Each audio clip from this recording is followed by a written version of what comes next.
So thank you so much. Thanks everyone for coming at this hour and for pizza and beer. Hopefully that enticed some of you. But I wanted to sort of get a feel for the audience a little bit. So is everyone here a postdoc? Or where, speak up. Hopefully this is a discussion. Oh, show of hands, how postdocs? Yeah. Students. Who else? Okay.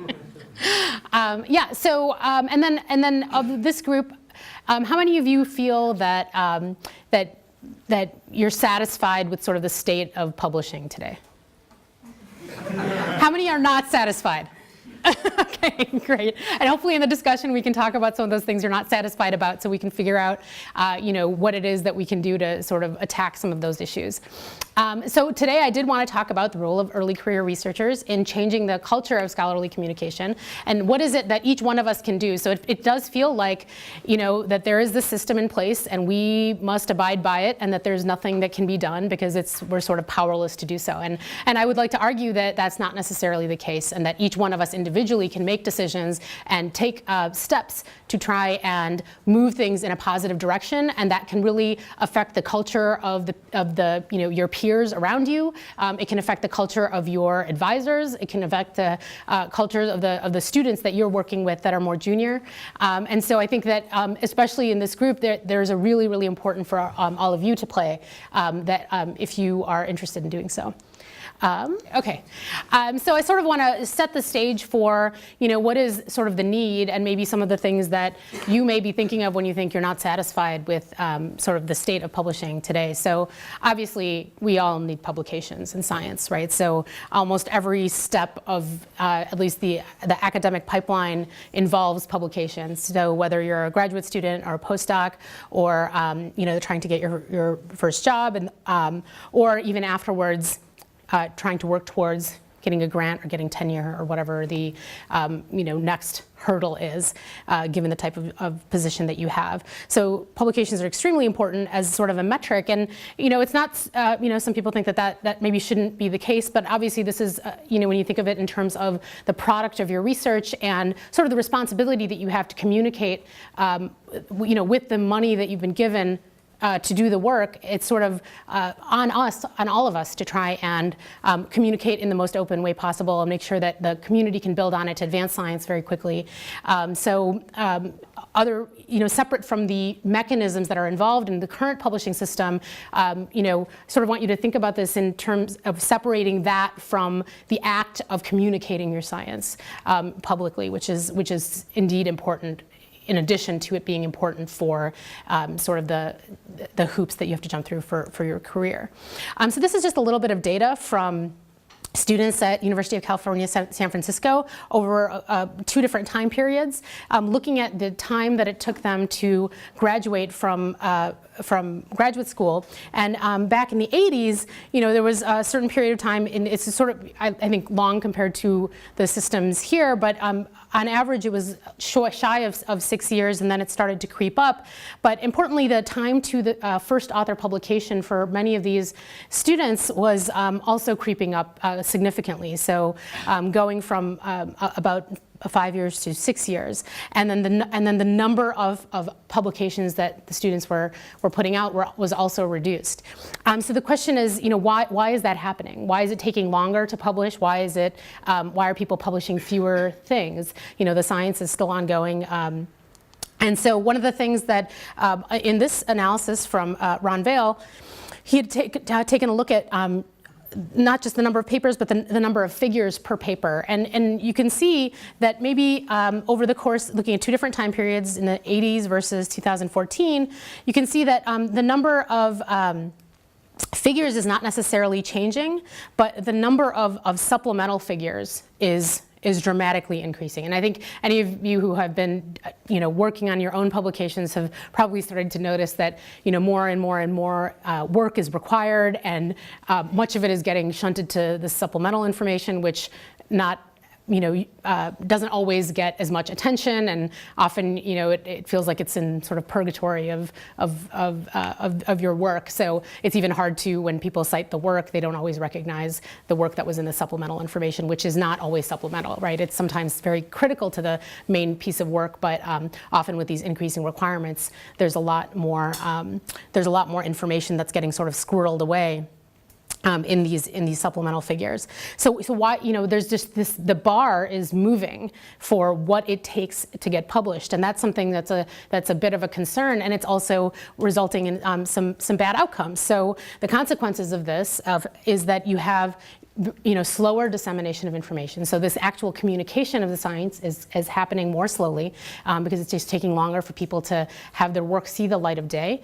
And because of that, because of that publication hurdle to get to the next stage of one's career, it's taking longer and longer for students and postdocs to complete their training. And then, of course, that's going to delay credit for your work. So it's great if you can go and speak about your work at conferences and things like that, but when it takes so long for it to ultimately drop in press, it's that much longer before you really get cited, and it can really be built upon in a more meaningful way with that concrete data set. And then, of course, the end result of all of that is less joy in science. So, when you have accomplished a lot of the work and you've done all of the things that you wanted to do, that you needed to do, that you've jumped through the hurdles that the reviewers wanted you to jump through, you've jumped over hurdles that reviewers wanted you to jump through that didn't ultimately even publish the paper. You've jumped through all of the different hurdles, and by the time, I think most of you might be familiar with it, by the time that you actually get that acceptance, it's less of a joy and more of a relief, and more of a wanting to just close the door on this particular chapter of your life that is interminable, right? So I think all of those things are sort of issues that's resulting from having this bar that keeps moving. So, are we really at the mercy of this or not? So, like many of you, and when we polled, a group of scientists and asked whether they were satisfied with this current state, as with all of you, they largely said no.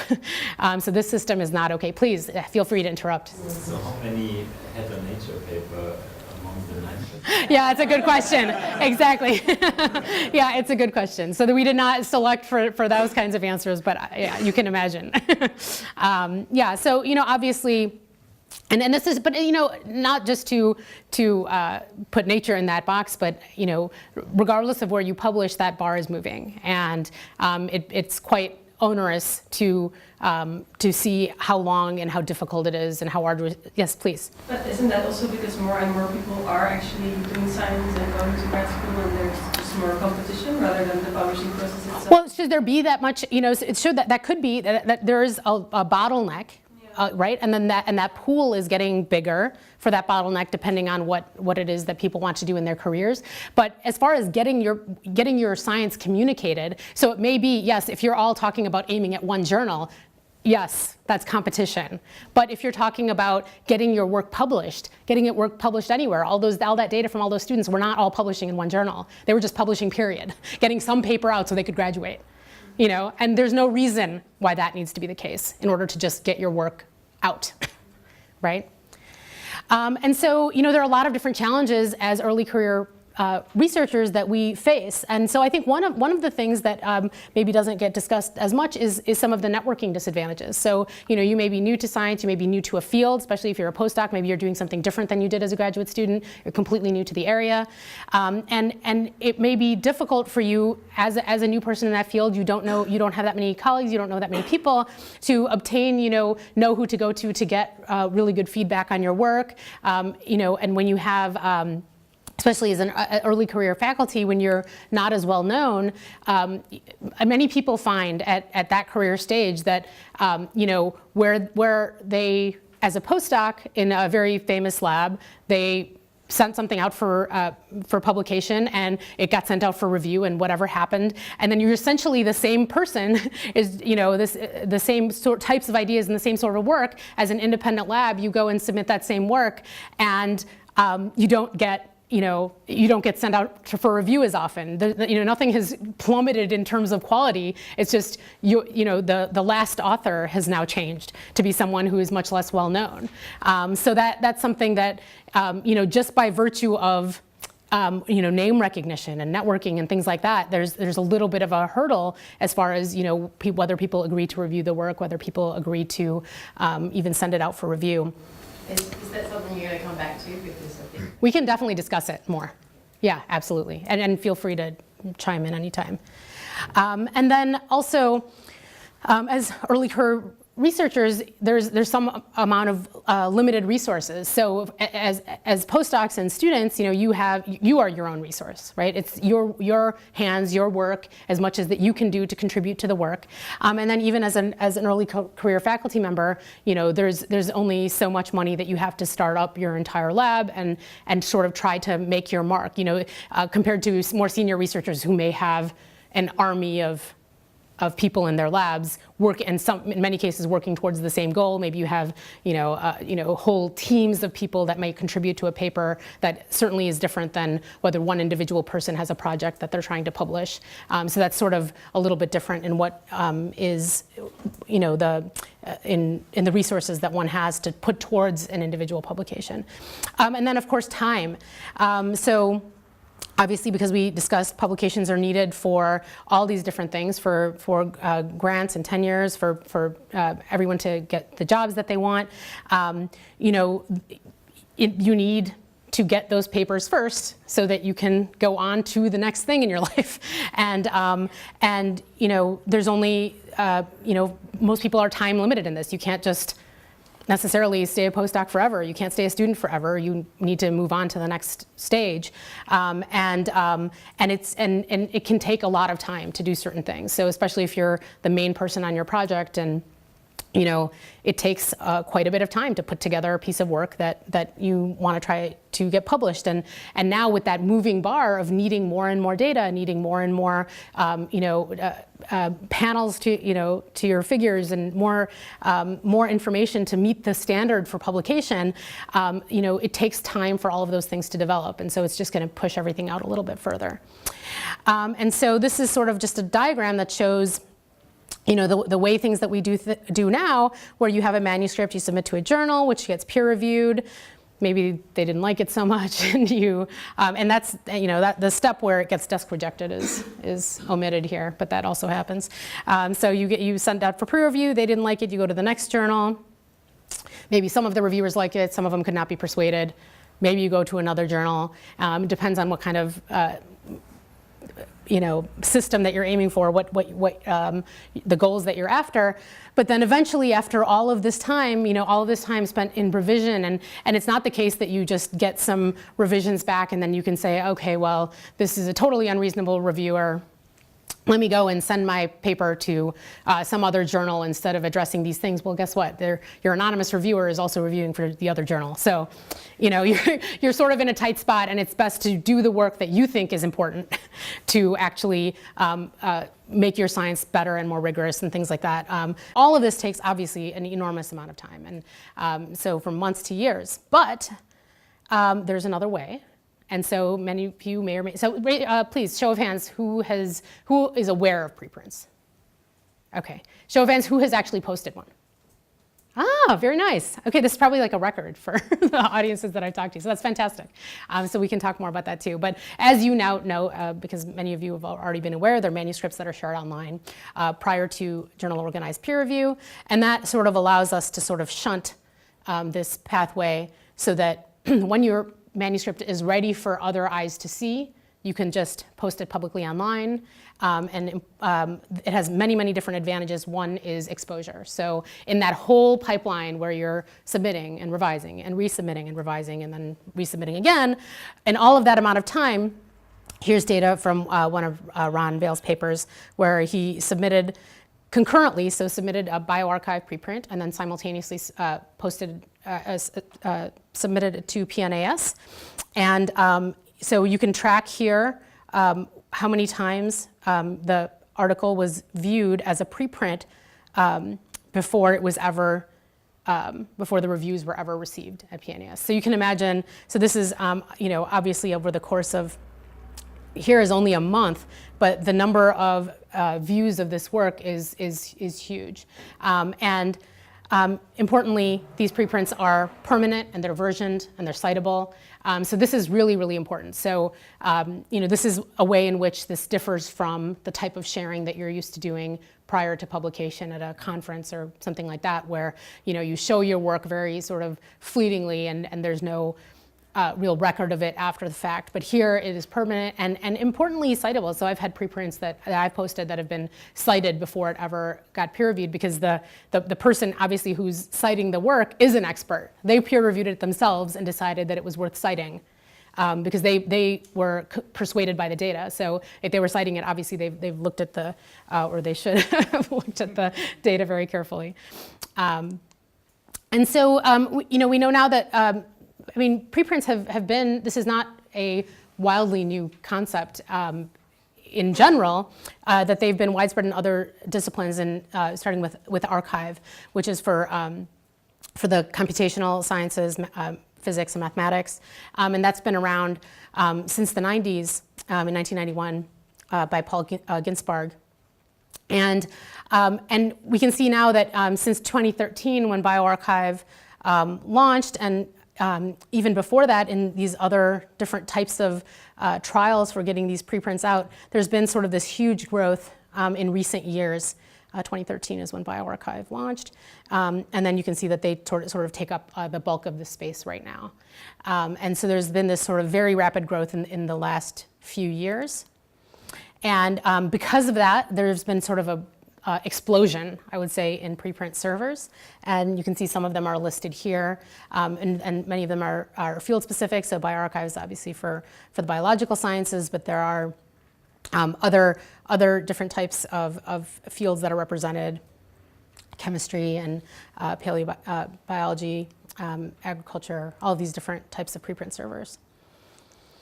And one really important step is the way in which funders are viewing preprints. So this is something that I think has really turned the tide as far as how preprints are received, because the funders have said, and actually originally at the initial meetings where there was sort of a discussion of trying to launch preprints more heavily in the biological sciences, the funders were overwhelmingly the most positive group. They want the research that they fund to be open and be available, so that the dollar goes a lot further, so that the amount that they invest in that research can be used by many more scientists, and it can be built upon and advance the science faster. So it is very much in the interest of the funders that your work be shared more broadly and more quickly. And that has had a profound impact. So in the States, the National Institutes of Health allows preprints to be used as evidence of productivity. So when people are submitting grants, whether it's a postdoc fellowship or whether it's an independent PI's grant or even a graduate student's fellowship or any grant, when one is trying to say, well, look, I have this expertise. I've already been productive with the time that I've spent here. Regardless of whether or not you've jumped through all the hurdles of through the publication system, you can take the work that you as the author have decided to post and make available online, which incidentally is a very high bar. So when you think about it, when you submit a paper to a journal, in many cases before this system, you're sending it to 3 anonymous reviewers, and it will be copy edited in the future, and you'll have an opportunity to revise based on the suggestions of these experts. And that's something that's very different than putting something with your name on it publicly on a website for the whole world to see. So those of you who have preprinted probably know the sort of nervousness that goes along with posting something publicly and knowing that your reputation is attached to that. But it then allows these funders and all of these other sort of people who are evaluating you as a candidate for a job or for whatever it is that you're applying for to see evidence of your productivity. And journals, of course, are sort of moving over in droves. This has happened, I would say this is especially once funding became tied to this. A lot of journals, even the ones that were hesitant at first, are much more willing to accept preprints and say that they're not evidence of prior publication, which is usually the hurdle that they want you to jump. And I still recommend, there are sites that sort of aggregate, whether a journal is, okay with submitting preprints ahead of time. But I strongly recommend going to the journal website directly and going to the instructions for authors and directly looking for the preprint statement. It's going to be the most up-to-date thing.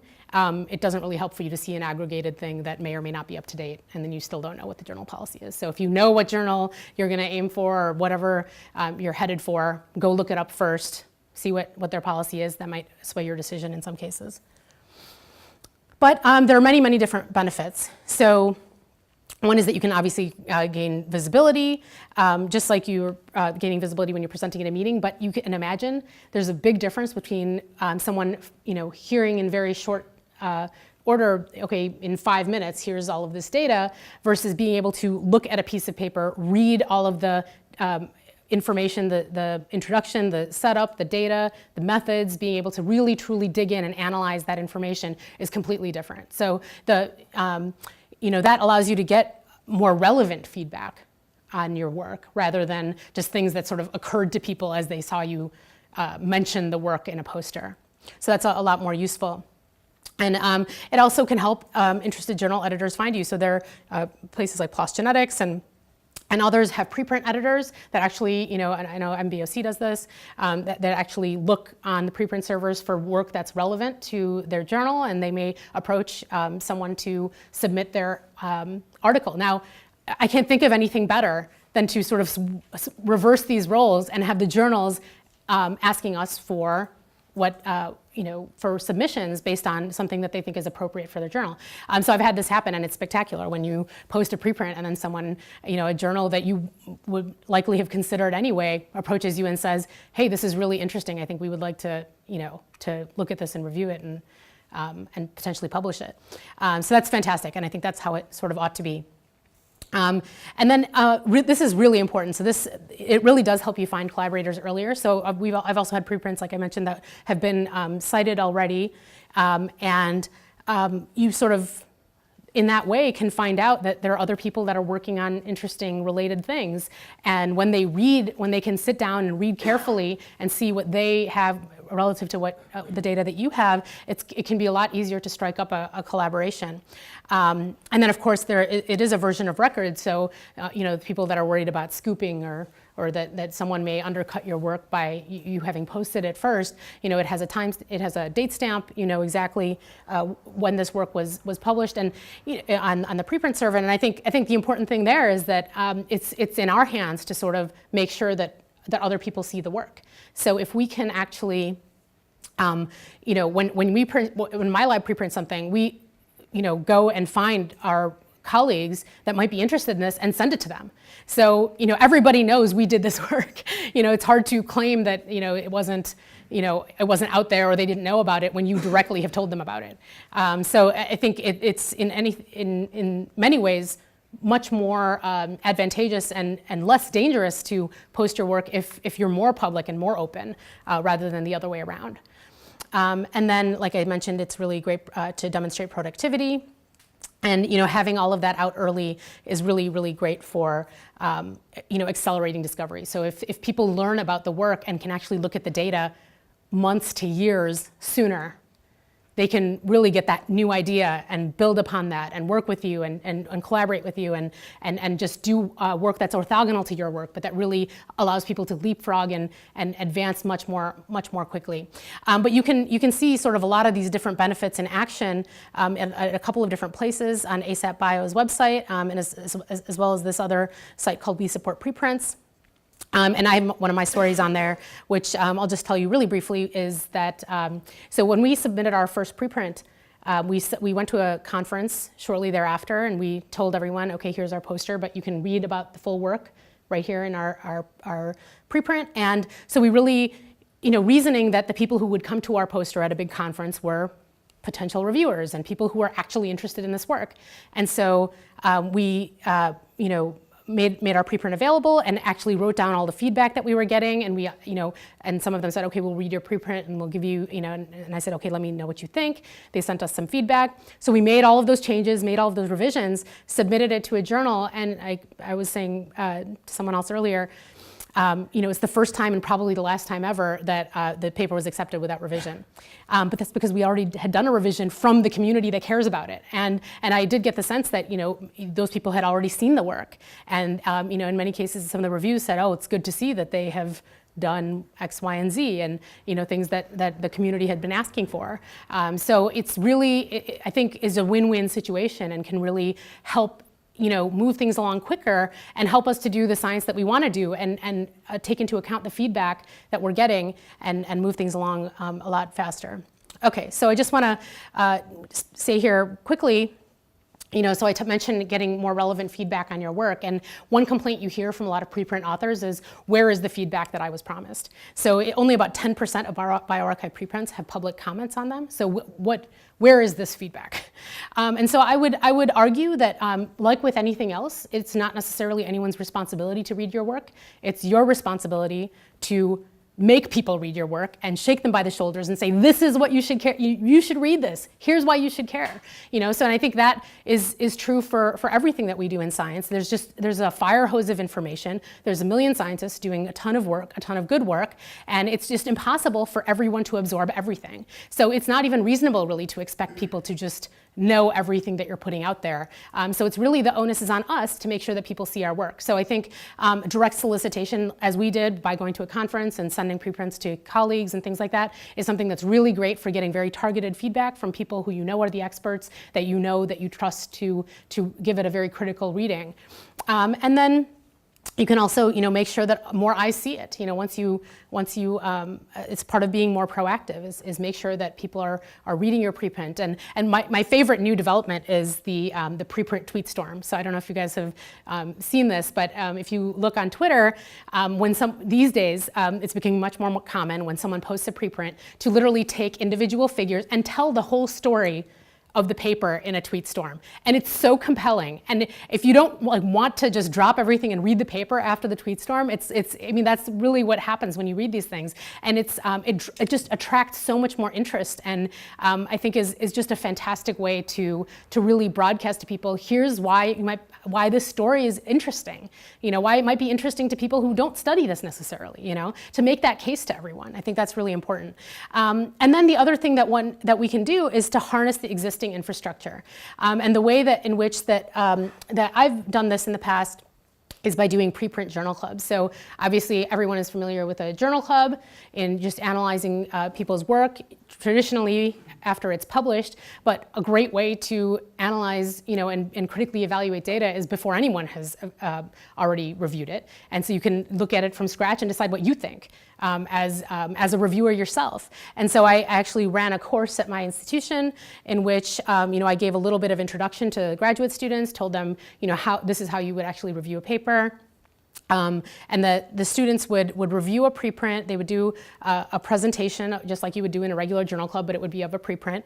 The class would have a discussion, and there would be some note takers that were collecting all of the different comments and different things. And then they would synthesize a written response. That was then, we actually sent it back to the preprint authors and said, here's some feedback. We did a journal club on your preprint, and it's really great, and it's sort of in the format of a regular review that you would do, and we also posted the reviews online. So that other people could sort of see this as a model, because this is the first time that we had done this, and so we wanted to see if it could catch on, and other people might want to do this as well. But I sort of, this is a slide that I actually put up for the students to help them see sort of the value in doing a journal club in this way. So one, they could become familiar with preprints, learn how to analytically dissect a manuscript, create a written review. So many students at the graduate student stage are not reviewing a lot of manuscripts, and they don't know how. And most people learn by doing it themselves, by having by doing it themselves, meaning by having their own papers reviewed. So they learn sort of in the worst way possible by reviewer 3 or whoever the angry person is, and then they, that's sort of a terrible way to sort of teach the youngest generation of scientists how to deal with review is by the worst experiences that they're having. So gives an opportunity to really think about best practices rather than worst practices in many cases. And it also, I really like the idea of sending the feedback to the authors, not only to help the authors, but there's a complete difference whether you just sit around and have a discussion and dissect a paper and everyone trashes it and they all just throw out comments willy-nilly. But if you were to actually speak to the author, what would you say? Which of these comments are worth passing along? Which is going to help the author? Which is a constructive comment? These are like important decisions important things to think about when you're writing a review. And so it's good, I think, good practice to start teaching that early on. Yes? Were they directly in your field? The preprint, I did this several years ago, and that was actually when the preprints were sort of just starting to take off. And so in some cases, so it was directly in the field of the students. So the students chose the preprints. And so it was directly, and the students were in a variety of labs, but in the same department. So they would choose, expertise was pretty common among the things that were being reviewed and the people reviewing them. So as you can imagine, that's difficult when, and also because preprints were pretty early at that stage, there weren't that many to choose from necessarily within a given field. Now that problem is gone. I think there's so much beautiful work in many different fields that one could choose from. But obviously that helps to, and also, you're sending this feedback to these authors and in many cases, one thing I didn't mention before is that, all of those authors sent us back a response, a point-by-point response the way they would to a reviewer. It was fantastic. I mean, really, they literally, this is something we consider, this is something a reviewer of the actual paper we already submitted, they brought up the same point, and we've addressed it in the revision, or, we didn't think of this, when we resubmit it, we'll add this in, and it was fantastic. And so I've had a friend, since we did this and we advertised it, a friend of mine ran his own preprint journal club, and they reviewed one of my preprints. And we acknowledged the student in our paper and said, thank you so much for the useful comments. And I think it's a great thing to build some community, to get the students involved in having those scientific conversations, connecting with these researchers early instead of waiting for something, waiting till they feel that they're senior enough to do so. They get and I can say as an author, there's nothing better than getting a response from a student who said, first I picked your preprint. Somebody read it, thank goodness. I picked your preprint and we reviewed it, and here's some useful comments, and it's a fantastic all around. And the authors all felt that way. They all wrote us back. They all gave us these point-by-point responses. It was such an overwhelming success that, I think I really. If we turned every journal club into a preprint journal club that exists out there, imagine the level of feedback we could get back, and imagine all of the great community that we could build. And I just think it's a great opportunity. Any of the papers awful? Yes. But it's not. But I wouldn't say that they were awful. But there was material, and I think everybody's first version. Like I said, it's very rare that your first submission without any revision is perfect. There are a lot of things. So I wouldn't say, when I mean yes is, I sort of feel badly about saying that. But there were some with a number of criticisms. And I think that just made it that much more helpful feedback. And that also helped the students to see something that hadn't already been through a bunch of checks, to see what does it look like when a reviewer gets that, and what is your responsibility as a reviewer to really analyze that, and what can you really, what should you be catching when you feel that responsibility to catch those things? What does that feel like compared to having no consequence whatsoever for a journal club? You know what I mean? There's just a very different bar that one sets, and I think the students really, really appreciated that. So they loved that class. They all told me that it was really one of the really useful journal club for them, because those bars of having to really think carefully about what do they really want to say. Do they want to nitpick it to death, or do they want to give constructive feedback? And what is their responsibility to not let things through the cracks? And so when thinking of it in that way as a reviewer, rather than can I really nitpick this thing to death, I think that just became an extremely valuable exercise, just as a critical evaluator of science. Yeah. Okay, and so you can read more about that in the piece that we wrote for eLife about journal clubs in the time of preprints. I think that it's not very readable here, but you can just search for that and should have no problem finding it. Where we talk about the journal club that I did, but also some colleagues of mine who have also started to do new and interesting things with that. So including doing sort of virtual journal clubs and doing this online and with communities that are not just in an institution, within a certain class, within a certain department or whatever, that you can actually do this on a much broader scale and actually pick people. So for example, Alice is doing a phase separation journal club, so it's a topic she's really interested in, but just sort of colleagues across the world really who are interested in this topic, they will come and they'll do sort of at a given dedicated time, they'll also have a virtual journal club on a preprint in that field. And so that's something that people are just doing really cool and innovative new things with this. So that's something where you can read about it. And so I sort of want to start to close by giving you just some access to some resources. So for those of you who have not yet posted preprints, there are a lot of great resources available at asapbio.org/preprintinfo. They also have a frequently asked questions page, which, especially if you're trying to convince someone that you want to preprint something, you may want some advice there. Yes.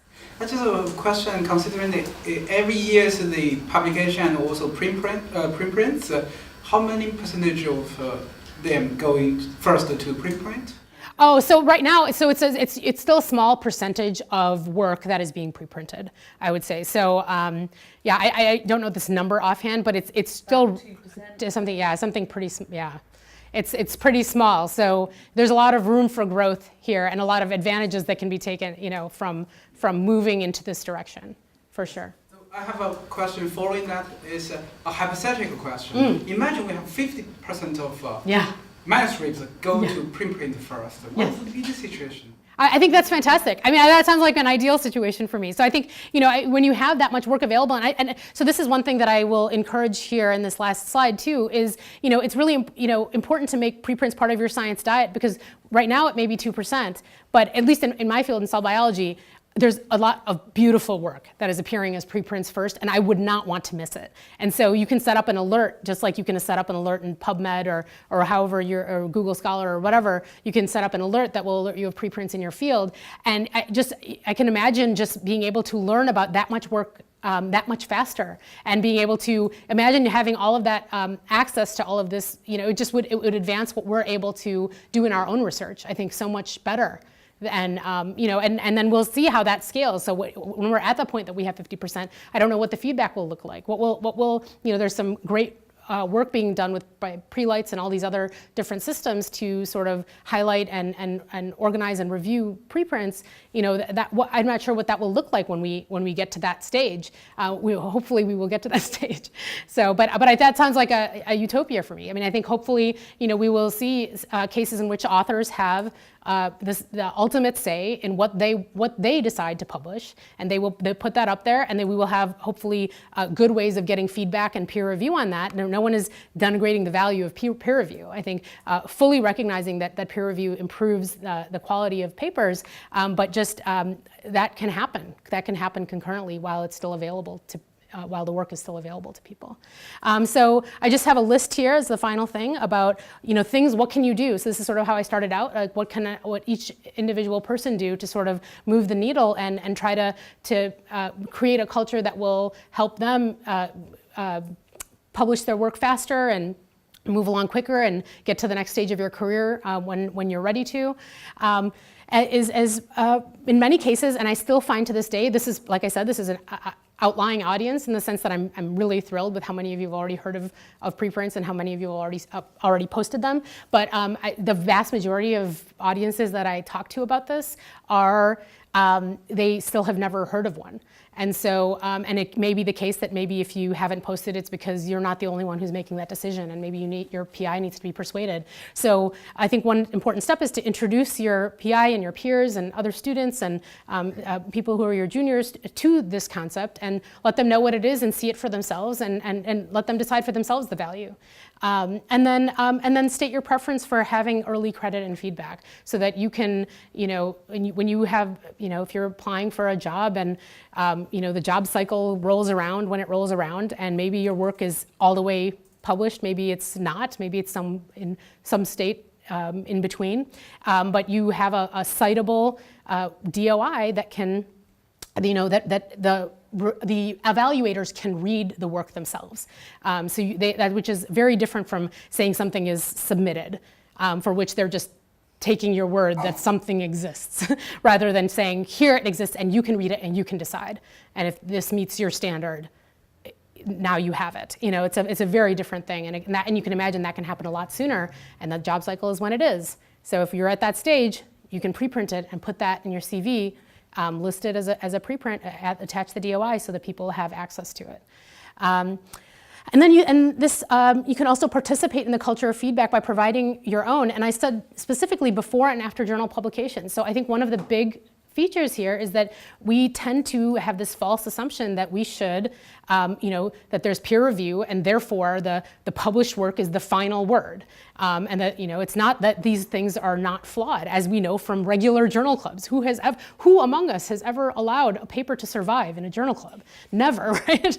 So obviously there's a lot that can be improved on, even in published work. But if we recognize that both work before and after peer review is an ongoing discussion. It's an ongoing discussion about the science that's evolving, and over time the history of the work and what's being added to that work will define what we think is true and what we question, And so this should be an ongoing thing for all types of work, not just work that's before publication in a journal.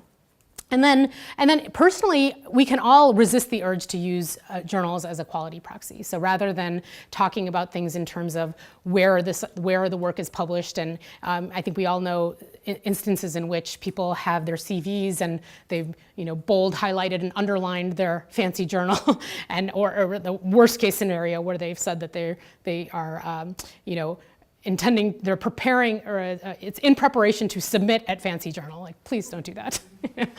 So I think we can all sort of get away from this, using this journal as a quality proxy and really talk about the work and the advancement itself, rather than, this person's science paper or this person's, external paper. But, no, it's this person's advancement on this that changed the way we view whatever. I think that is a much more useful conversation and something that really gets us away from some bad behaviors.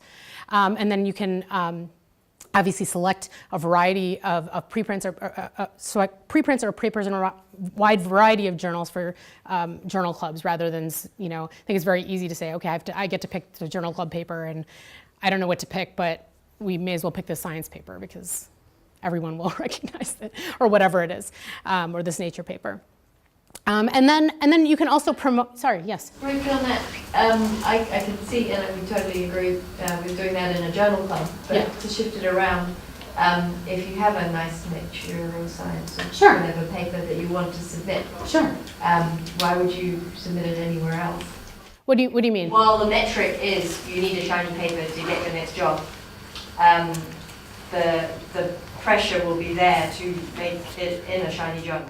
So that's up to each individual person. So I think that is widely seen as the requirement. So I think people from my side, so we have done a lot of, so I haven't gotten to this the last slide here, but we've had a large community of early career faculty, and a huge percentage of them don't have cell science and Nature papers. So demonstrably is not the case, but we can argue about that.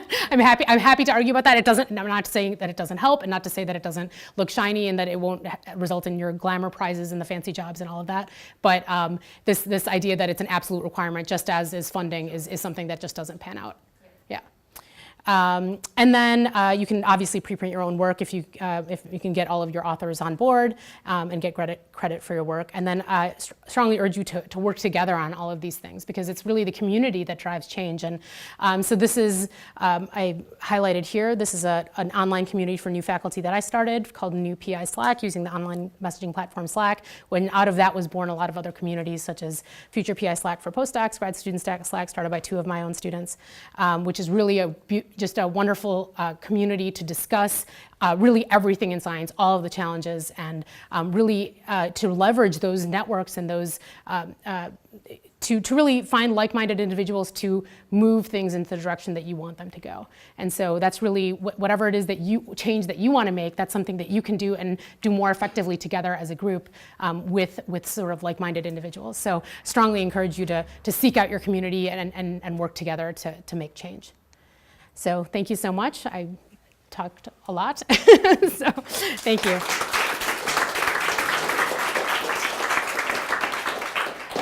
Okay, And we'll have time after to I think discuss. what we'll do is we'll move on to Catherine's talk. So Catherine is from the Journal Development, and she's going to talk about the preprint journal Prelights. Okay. Yeah, so I'm going to try and keep this really short to leave some time for discussion. So I'm the executive editor of Development, which is one of the journals published by the company Biologists. For those of you who don't know, just really quickly, we're a not-for-profit publisher.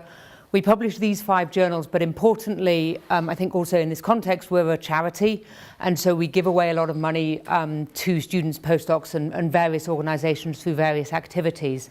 One of the things that we've been getting more interested in recently is community building through various organizations and various modes, including online community building. And this is sort of where Prelights came in, which is our relatively new service for highlighting the preprint literature, which is something that Michelle asked me to just introduce to you. So BioArchive launched in November 2013. When BioArchive launched, our publicly stated policy was, you cannot post a preprint and we will not consider your paper if you have posted a preprint. That was pretty standard across most journals. There were exceptions, but a lot of journals said no to preprints at that stage. And then we saw BioArchive and we thought, this looks like it actually might take off and we really ought to think about this. And, we could have this policy because nobody really was posting preprints, so it didn't really matter. Anyway, BioArchive launched, and at the next available board meeting, we had a discussion about this, and the board decided, okay, if journals want to allow preprints, then they should be allowing to do it, and pretty much straight away, Development started to do that. Now, one of the things I think is quite interesting is that the different journals along here worked on different timescales, and that was partly to do with sort of how cautious their editors were, but also partly to do with what their community felt. And so we were all surveying our communities about what they sought. And so you can see, so Development and Bio happened pretty early, but Journal of Experimental Biology, which is a slightly more old-fashioned journal, took another 2 years to get to the point where they allowed preprint deposition. And so this whole thing just sort of evolved naturally. But you can see that by 2016, we all said we were good with it. We all also promoted it by integrating with BioArchive so that you can work both ways. You only need to submit to one place and it appears in both. And then actually only in October last year was when we made this decision to develop this preprint highlighting service. And that really came out of realizing that there was a lot of need for, as the preprint literature grew, people needed to be able to navigate it better. And so this led to the birth of Prelights, which launched in February this year. And Mate, who's sitting there, he runs Prelights now, and so he's much better placed to talk about it than I am. So essentially what happened was we started curating a monthly list of preprints on the Node, which is another community blog that we run specifically in developmental biology. And this list was just getting longer and longer.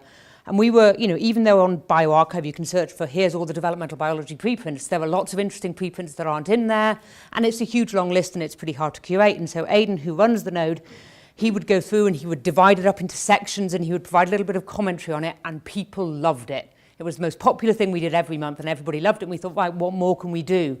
And so we thought that it would be really useful to put something together that would help people to navigate and curate the preprint literature across a range of biological sciences, and to help people kind of decide what to read. Obviously, you decide yourselves what to read, but help you point you in the direction of the things that the community thinks are most interesting. And really importantly, this is a community effort. This is not us. Mate runs Prelights, but actually it's a bunch of postdocs, mainly postdocs, some students, some early PIs who actually contribute the content towards it. And so that was the main reason. We also felt that, as Prachee said, public commenting on BioArchive or in preprints just hasn't taken off. And we thought it would be useful to provide some kind of format whereby we could increase discussion and commenting on preprints. This isn't a journal club. I think that's really important. There are other things out there that are journal club for preprints, and I think they're really useful. And what Prelights is complementary to that, but it's not a journal club. And so what we really wanted it to be was, mainly it was hopefully was going to be a useful resource for researchers to access preprints and to find out what they wanted to read and to figure out what they wanted to read, and to point them in the directions of particularly interesting, particularly controversial or whatever preprints. But the other thing we really also wanted to do also was to build a community of people. And so these are the Prelighters. And we want to provide them with a platform to give them a voice, facilitate networking between them and promote them a little bit. And so this is some of the people. And so we've got about 90 Prelighters now. And what they do, I'll show you in a minute, is they choose preprints they find exciting and they write a little commentary on them. And we feature them, we interview them, we give them a little bit of promotion in various ways. We encourage them to go out to meetings and to chat to each other and so on. And what they then do is, so they will choose their preprint, they'll write about it, and we ask them essentially, tell us a little bit about the preprint, what's in it, and then most importantly, what do you think about it? Why are they interested in it? Why have they chosen this one? And what do they want everybody out there to know about it? And then also the thing that I think works really well with Prelights is that we also ask them, where they can, to think about what would they want to ask the authors if they had the opportunity. So again, it's about this feedback and giving some feedback to authors beyond there. And so generally what they do is they set up a series of questions and they'll then email their draft Prelight to the authors and say, here are some of my questions, do you want to respond to this? And so we get then responses from the authors to these. Now, we don't quite have Prachee's success rate, sadly, of 100% response. We get about 30% of authors responding, but I would say that most authors actually at least write back and say, thank you so much for choosing it. So even though they don't necessarily answer the questions, the authors, I think, are super happy, and we know this from people's feedback, that they really love it. And so, you know, it's early days for Prelights so far. We launched at the end of February 2018. We've had 200 posts now over the past 7 months. About 30% get an author's response. We get about 2,000 views a week on people coming to the website, so people are interested, people are reading it, and that number is steadily growing as well. And I think what's been really great for us is just to see the feedback that we're getting from the community. People want things like this. People want some help in navigating the preprint literature. People like easy digests of papers in the kind of Twitter world. And so far, it's going really well, and we're really positive about it. And if you want to go have a look, I think we're actually going to be doing a call for new Prelighters pretty soon. So if people are interested, we're trying to keep a manageable group so that we can provide feedback. So the other thing that Mate does is actually provides feedback to the Prelighters to help them to craft their report so they get some training in writing as well. And so, yeah, if you're interested in getting involved, have a chat to Mate. So the other thing I really quickly just want to say is talking a little bit more about the potential place of early career researchers in the more traditional journal peer review. And this is sort of the way that I see the situation we're in at the moment. Editors use a limited pool of reviewers. There's a small number of people who do most of the work. And this is bad for two reasons. It's bad for them, because they get asked to do loads of reviews and they get overburdened, and often they say no, and then it takes us as editors longer to find the right reviewers, and the whole process gets delayed because there's a lot of papers out there, and we like to use the people we know. And the second problem with that is that then it becomes a limited set of voices who are actually defining what gets published, which is not necessarily a good thing. And journals know this is not necessarily a good thing, and journals want to increase the diversity of their peer review pool, geographically, career stage, gender, all of these things. We want to do better than we're currently doing. And we know that postdocs can make really good reviewers because you know the data, you're working in that field. But we've got a responsibility to make sure that the quality of the papers that we're publishing is as high as it can be, and that the feedback we're getting from referees is as high quality it can be. And if you know somebody and you know they're going to make a really good reviewer, you know they're going to give a fair report, it's very easy to go to them. You see a postdoc who you've never heard of, who doesn't have a great track record, you don't know whether you can trust them. And so it's really hard to bring new people into the system. We want to, but we don't find it very easy to do this, especially when our editors are really busy and they don't have a huge amount of time to find the people. And so one of the things we're trying to do is to figure out ways of giving early career researchers experience in peer reviewing without risking compromising the whole process. And so what are we doing? We're doing a few things at the minute. One of the things we're starting to do, and other journals have done before, is to open up the black box of peer review. Publish the referee reports. eLife do this. I was at Embo Journal when we started doing it back in 2009. And Development, I'm really happy, have just signed a letter saying we're going to start doing this next year, which is awesome. So we'll be starting to publish peer review reports so that you as early career researchers can go in and actually see not only the reports on your own papers, which, as Prachee says, is often bad ways of doing things, but you can also see reports on other people's papers and you can see much more about how it works. We really encourage co-reviewing as well. So if you're a postdoc, you want to get involved, ask your PI, can I review this paper with you? Or can I review some papers with you? And get mentorship in actually how to review it. Journal clubs is another good way of doing it, as long as confidentiality is maintained.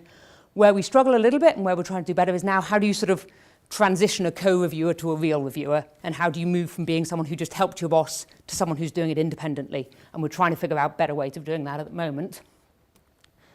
And then the third thing that I think is important is doing peer review takes a lot of time, doing it well. And you don't get any credit for it. You don't get paid for it, and nobody cares that you've done it. And how can we make that better? And there are some things out there that are starting to come in there. So I don't know, how many of you have heard of Publons? Okay, quite a lot.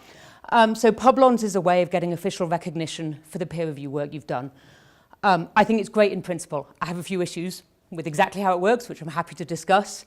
But I think the principle of being able to have a record of your peer review activities is really great.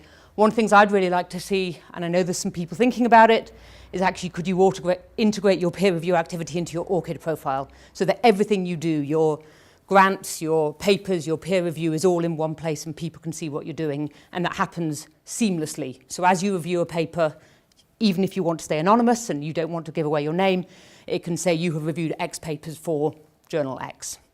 And that can go into your ORCID profile and everything can be in that one place. And I think that would be something that would be really great to be able to do.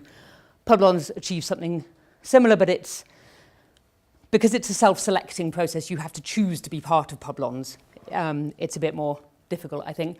But really, I guess what I want to end on is, I'd like to hear from you guys what we can do to make this better for you in terms of how involved you want to get in peer review, how we can improve the system, and so on and so forth. So, thank you.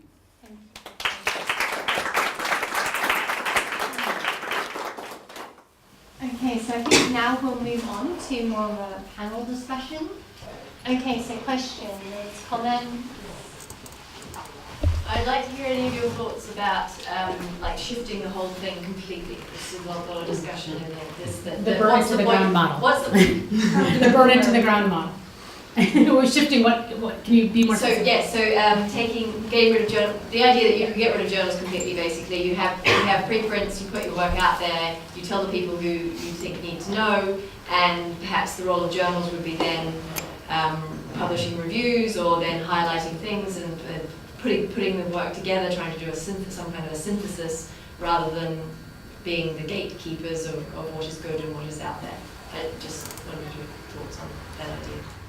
Well, I'm happy. So I will out myself as being totally in favor of that, as you might have expected. So and so I think that as someone who is sort of, I think I'll tell you the argument against it, so I can show you that I can indeed make that argument. As someone who is putting out my work and then soliciting reviews from my community, using it to make my work better, I feel like I'm doing the work of the peer review, and it's without all of the onerous stuff. It's like we still are doing all of those things, and I would love to just get credit for that in the same way as I would for a journal, without taking all of the extra time and without all of this bloated expenditure and time wasting of and all of that happens. So I think that's fantastic. Now that said, I do see that one thing that journals provide is that they agree to look at what they're given, right? And when they're publishing work, they're agreeing to review all of that work. In my case, I'm taking all of my colleagues in the field, I'm sending these things. Now, what about the author who can't get the feedback that they're looking for? That doesn't necessarily have the network, or maybe because they're junior, maybe because they're for whatever reason they don't have access to that. And so journals provide this sort of invaluable service of finding those reviewers and finding qualified people who will agree to do it for the reason of for whatever their reasons are. But so that is something that that is a concern, that if we were to do away with the system completely, would there be a forgotten population of people who are unable to or have a more difficult time getting feedback for their work. And so that is a concern that I have with that. But that said, I would love to see things move still. There's a lot of room to move in that direction before we run into problems. Yeah, I think there's three things that journals do, right? And they do it better or worse depending on the journal and depending on the paper, right? They provide some kind of validation by doing peer review. So they help to make sure that the paper is as solid as it can be now. I'm not going to pretend publishing is perfect. I'm not going to pretend that it always works. But I think it does improve things, as Prachee says. Now, yeah, you could outsource that in theory. But I think one of the worries is you're going to get the people with more time providing more of the comments rather than necessarily the people with the expertise, unless you're lucky to have this great network. And so you don't necessarily get the best people reviewing the paper.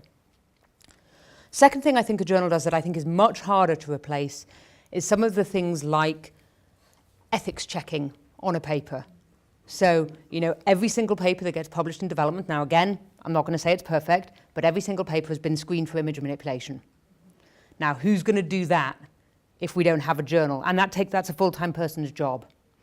So somebody needs to do that. Similarly, I think there's quite an important role for things like copy editing. Now, people disagree with that, but particularly if you're not a native English speaker, particularly if you've got a paper with loads and loads of gene names in it, for example, one of the things that my copy editors will do is they will check every single gene name and they'll make sure you've used the official gene name so that your readers find it in the databases. About a gene that I'm working on, and it wasn't Right. cited from 2011. Because it's probably potentially it's using the wrong name. Exactly, right? You want somebody to do that. Now, again, not every journal does this in exactly the same way, but that kind of thing I think is really useful. And actually lay out into PDF, copy editing, those kinds of things, I think are quite valuable, and people like to read a nicely laid out PDF. And the third thing I think journals do is curation, is actually saying these are the papers that you in a particular area are likely to be interested in, because BioArchive, for all it splits things up into broad areas, is not achieving that same kind of functionality. And you know, if you're just searching for papers on Google or on PubMed or on BioArchive, it's pretty hard to navigate that literature. And so I think there's a role for specialist journals in specialist fields. Now, that could just be a highlighting service. You know, so we could get rid of that part of things. But I do think there are some sort of useful things that journals do that are not totally easy to replace in a free-for-all kind of a world. But I also do think that things like overlay journals, which are starting, where you don't actually host the content yourself, you host, you say, the peer reviews and maybe some commentary on it, those are starting to kick off. And in fact, BioOverlay is a thing that was started by new PI Slack people. And that kind of thing, you can imagine that in 50 years, we're not going to host content. What development will be is some kind of review and highlighting type service. That may happen, although I still think there are some things we do that cost money and that are hard to get elsewhere.